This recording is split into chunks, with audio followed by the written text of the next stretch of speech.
Oi, gente! Bem-vindos, bem-vindas à nossa aula de ciências da primeira fase da educação de jovens e adultos. O meu nome é Yolanda, esse é o meu sinal. Junto aqui com Késia, vamos falar a respeito de algo que parece óbvio, mas que não é tão óbvio pelo tipo de sociedade que a gente está vivendo, que é dizer que envelhecer é um direito. Nós vamos trazer essa abordagem hoje, não apenas assim das ciências, do corpo, da biologia, mas também uma questão que está no Estatuto do Idoso. Vamos ver conforme a lei, de como as cidades, de como as pessoas devem se adaptar, reconhecendo que o envelhecimento ele é um ciclo da vida. E como um ciclo da vida, deve ser respeitado como os diversos ciclos da vida.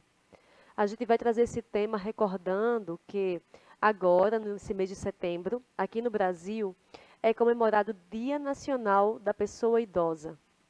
E no dia 1 de outubro é comemorado o Dia Internacional, é do mundo todo, né, das pessoas idosas. Temas como esses são muito importantes justamente porque a nossa população ela está envelhecendo. Não apenas por isso, mas porque vários desses direitos que as pessoas mais velhas têm, muitas vezes são relegados. Vamos hoje olhar esses direitos a respeito da saúde, da mobilidade pública e de como a gente deve se adaptar, vendo que a população está envelhecendo cada vez mais. Então vamos juntas e juntos refletir a respeito desse tema, de que envelhecer é um direito. Começamos a nossa aula com essa frase de um grande escritor brasileiro, Guimarães Rosa. Ele diz: natureza da gente não cabe incerteza nenhuma. Então, nesse livro, que é um livro assim fantástico, ele vem justamente, tem toda uma fala dizendo isso, de que a natureza nossa, a natureza humana, ela é feita de incertezas. Cada pessoa, ela é de um jeito, e mesmo que sejam criadas de uma certa forma, vivam de uma certa sociedade, de um mesmo jeito, todos nós, pessoal, temos coisas que são únicas. Você na sua casa já deve ter observado já isso. Se você tiver irmãos, irmãs, mesmo tendo às vezes uma mesma criação, tendo as mesmas oportunidades, mas cada pessoa tem a sua personalidade. Então, mesmo que a natureza da gente não cabe incerteza nenhuma, somos esse mar de incertezas, ainda bem, né? Imagina se todo mundo fosse igual, como seria tedioso. Mas tem coisas que são básicas para direitos humanos, para relacionamentos humanos, para a saúde humana. E hoje vamos falar a respeito de algumas dessas coisas básicas, justamente por conta desse Dia Nacional da Pessoa Idosa, tá? Como vocês sabem também, toda aula, além de eu começar com alguma reflexão, eu trago um resumo da aula anterior. Então, na nossa aula passada, nós vimos que a saúde mental importa. Por que desse tema? Porque também agora no mês de setembro, existe um movimento mundial chamado Setembro Amarelo. Estão vendo aí esse símbolozinho do um laço amarelo, né? Quando virem, vocês já sabem que é tratando desse tema específico, que é objetivando a prevenção de suicídios. Já o símbolo acima, ó, essa cobrazinha, com o bastão, com o mundo ao redor, é o símbolo das organizações das nações, ou perdão, da Organização Mundial da Saúde, tá? Então, essas dicas que falam da saúde mental foram tiradas da Organização Mundial da Saúde. E ela diz que para a gente ter uma saúde mental fortalecida, a gente deve seguir algumas dessas coisas, gente. Vamos ver? Saber lidar com as emoções positivas e negativas. Vejam, emoções todos temos. Como é que a gente vai saber lidar no momento de grande euforia ou momento de grande tristeza? Então, a gente saber lidar com nossas emoções é muito importante para a nossa saúde mental. Também a OMS fala sobre políticas para a saúde mental, ou seja, que política que os sistemas de saúde estão fazendo para poder tratar da saúde das pessoas. A OMS também alerta sobre o vício em jogo, álcool e drogas. Qualquer um desses vícios, como outros tantos, podem enfraquecer a saúde mental de qualquer pessoa. Uso excessivo da internet, gente.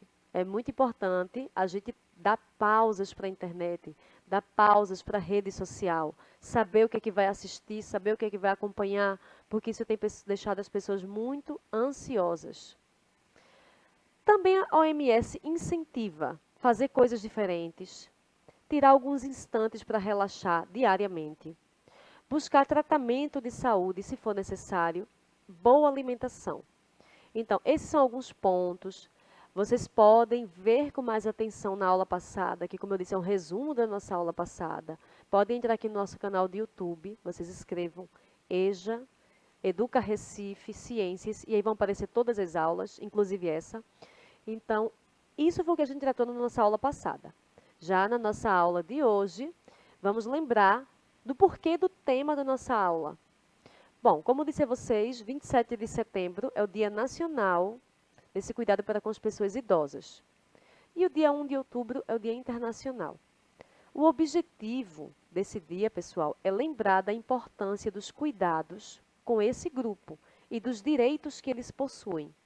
Esse é o maior objetivo de falar de um Dia Nacional e Internacional da Pessoa Idosa. Por quê? Porque todos nós estamos envelhecendo, gente. Só que nem sempre os direitos das pessoas mais velhas são respeitados. Como não são respeitados, foi preciso ter a criação aqui no Brasil do Estatuto do Idoso. Esse Estatuto do Idoso, ele é formado por 118 artigos. Então, é muito importante saber e ter o cumprimento dessa lei, sabendo que quem não cumpre as leis específicas do Estatuto do Idoso, quem destrata uma pessoa idosa, pode ser penalizado, inclusive com prisão, tá? Vamos ver aqui o artigo 8. O envelhecimento é um direito personalíssimo e a sua proteção um direito social. Ou seja, é dizer que todos nós temos direito de envelhecer. Isso parece uma coisa básica, mas não é verdade, tá? Em muitos locais, as pessoas idosas são levadas ao abandono. Então, uma fase da vida, como tantas outras que se tem, como a infância, como a adolescência, como a vida adulta, a gente vai chegar, se sobreviver, né? A gente vai chegar ao envelhecimento. Então, como é esse envelhecimento que a gente quer preservar na nossa sociedade? Como é que a gente quer ser tratado? Como é que a gente quer ser tratada? Como temos tratado os nossos idosos? Pensando na Constituição Federal, que independente do Estatuto do Idoso, a gente tem a Constituição Federal, que é a maior lei do Brasil, tá? No artigo 3º vem falando a respeito disso. Vem falando do quanto que o Estado, aí não é mais a família, é o Estado, tem a obrigação de cuidar das pessoas idosas. E tem como obrigação promover o bem de todas as pessoas. Porque muitas vezes a pessoa idosa já não tem mais família junto dela. E aí cabe ao Estado ter essa ação de promover o bem de todos, sem preconceitos de origem, raça, sexo, cor, idade e quaisquer outras formas de discriminação. Gente, vejam a seriedade da coisa. A gente precisa ter leis para algo que deveria ser o básico, cuidar das pessoas que estão envelhecendo, né? Já que não acontece, é muito importante falar, a OMS já alerta, e a gente vai lembrando também das políticas públicas de saúde. Vejam, essas informações vêm das Nações Unidas, tá? Já não é nem mais da OMS, que também as Nações Unidas é outro órgão internacional. O Brasil faz parte, e para o Brasil continuar fazendo parte, tem que respeitar esses pontos específicos com a saúde dos idosos. Quando a gente fala de que é preciso ter leis, é porque fala também que essas leis devem ser obedecidas, gente. Tem que ser essa cobrança para com o Estado, essa cobrança para com as pessoas, de ter essas políticas específicas para as pessoas idosas. Então, vejam, o Brasil tem algo fantástico que muitos países não têm, que é o Sistema Único de Saúde, que é o SUS.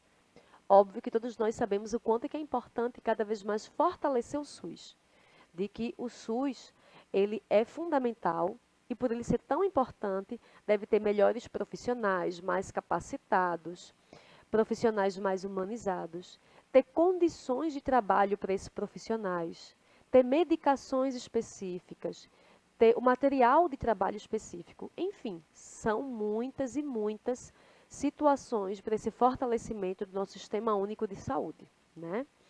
Bem, então, segundo as Nações Unidas, falar dessas políticas públicas de saúde é falar de transporte público. É necessário que se tenha transporte público adaptado para a população que está envelhecendo. Vamos pensar no Recife. Como é a altura desse degrau do ônibus para a pessoa subir.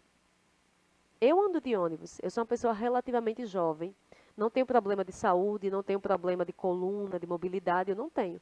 E, às vezes, acho o degrau do ônibus muito alto. Para mim, que sou uma pessoa que não estou dentro de todas as características que muita gente tem. Tem pessoas mais jovens que eu, por exemplo, e que já têm problema sério de saúde, que já têm um problema sério de mobilidade, não conseguem um degrau mais alto. Imagine uma pessoa idosa. Então, a gente fala das pessoas que têm alguma dificuldade na locomoção, não só a pessoa idosa, é falar que esse transporte público tem que ser cada vez mais adaptado para todas as pessoas. Também as Nações Unidas fala de dar um incentivo à autonomia e à independência da pessoa idosa. É muito comum a pessoa idosa, quando se aposenta, por exemplo, ela entrar em depressão, ou ela perder objetivos de vida, porque a pessoa teve toda uma vida de trabalho, de contribuição, e às vezes ela é relegada, como se ela não tivesse maior valor. Então, as Nações Unidas vêm alertando isso, de que mesmo que a aposentadoria é um direito, o descanso é um direito, mas que as pessoas têm que ter todo o incentivo para poder continuar preservando a sua independência e a sua autonomia.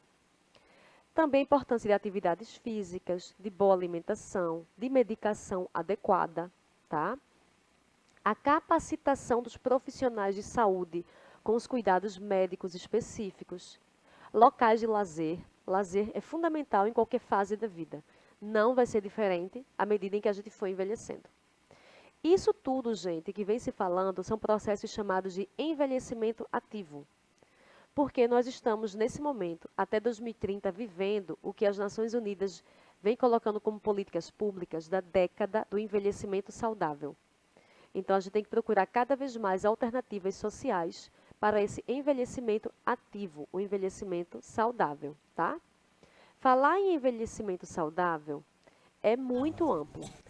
É dizer que esse envelhecimento, que também é chamado de ativo, é o processo de otimização das oportunidades de saúde, participação e segurança, com o objetivo de melhorar a qualidade de vida à medida em que as pessoas ficam mais velhas. Então, todos nós, se sobrevivermos, vamos envelhecer. Então, é muito importante a gente ter cada vez mais ações para esse envelhecimento ativo, certo? Então, aqui no Brasil mesmo, a nossa população ela está em processo de envelhecimento. Então, segundo os dados do IBGE, o Brasil tem 29 milhões de pessoas na terceira idade. A Constituição Brasileira de 1988 foi a primeira a tratar o idoso e a velhice como um problema social, avançando para além da assistência previdenciária e assegurando a proteção na forma de assistência social. Ou seja, não é só os cuidados, como eu disse, com a aposentadoria, com a previdência, mas também dessa assistência social. Hoje é o Dia do Idoso e há 15 anos o Estatuto do Idoso entrou em vigor no Brasil. Mas de lá para cá, o que mudou, hein? Será que os direitos deste público têm sido respeitados? Como vive essa população aqui na nossa região? Será que tem motivos para comemorar? Veja na reportagem da Melissa Alcântara. Dona Maria fica emocionada quando lembra da época em que vivia com o filho. Ela conta que era agredida verbal e fisicamente e que até o benefício que ela recebe ficava para ele. Eu tinha medo dele, eu tinha medo, eu senti muito medo deles. Hoje ela mora em uma casa de repouso e tem até medida protetiva para não ser vítima de mais abusos por parte do próprio filho. O triste é que casos como o dela não são difíceis de serem encontrados. Um levantamento do Conselho Municipal de Direitos do Idoso de Rio Preto mostra que a cada 5 dias, 2 idosos são vítimas de algum tipo de violência. E os agressores costumam ser os filhos, netos ou outro parente próximo. De 2009 a 2017, foram 1.121 notificações registradas. Os idosos são vítimas frágeis de crimes como lesão corporal, estelionato, roubo. Situações que vêm aumentando com o passar do tempo e exigem uma mudança de postura da sociedade como um todo. O espaço do idoso tem que ser respeitado, as manias do idoso devem ser toleradas, né? Então, quando não sabem lidar com essa situação, procurem a delegacia, porque muitos temem assim a acusação de negligência, de abandono, quando na verdade o idoso não permite que ninguém entre, conviva, né, sob o mesmo teto e também não permite residir na companhia de filhos. Seu Cláudio conhece bem como pode ser a dureza do tratamento das pessoas com o idoso. A indiferença e até a crueldade são rotineiras. Eu fui discriminado pela sociedade, né? Por causa, não tive uma assistência social, minha residência pegou fogo, queimou tudo, ninguém tomou uma atitude, pelo menos para me ajudar, né? Para seu Heron, o Estatuto do Idoso, promulgado há 15 anos, trouxe muitos benefícios e garantiu alguns direitos. Mas ele acredita que muita coisa ainda precisa mudar. Meu sentimento é que o idoso tem que ser mais valorizado. Nós também somos gente. Nós não somos jogados às traças. A assistente social explica que casos de negligência e desprezo, considerados menos graves do que as agressões físicas ou a violência financeira, também produzem grandes estragos. Muitos idosos sentem-se abandonados e entram em depressão. Ele não quer não ser um incômodo para a família e não ficar contra a família, então às vezes ele aceita a situação, mas não é realmente o que ele gostaria, né? Então ele entra em depressão e às vezes vai até óbito. Para resolver casos de tristeza ou solidão, seu Alcides tem uma receitinha milagrosa que tem dado muito certo na vida dele. Vive essa vida da melhor forma possível, não sofra tanto para poder ser mais feliz. E olha, em caso de denúncia, você pode ligar no 100 ou no 180. Então, gente, diante desse tema que a gente viu hoje, de que envelhecer é um direito, vimos agora essa reportagem que comprova, né, essa situação que, infelizmente, é rotineira de violência física contra pessoas idosas. E isso são casos em que são denunciados, outros tantos não são. Então, nós discutimos toda essa questão, né, de direitos, de mobilidade. Então, deixo para vocês também essa sugestão de atividade. Vocês fazerem uma roda de diálogo, podem fazer uma produção textual, um debate na sua sala de aula com seu professor ou professora. Qual política pública você considera urgente para a população que está envelhecendo? O que é que está faltando nessa aplicação, inclusive, dessas políticas públicas, né? Então, deixo isso com vocês. Um abraço, continuem se cuidando. Até a nossa próxima aula.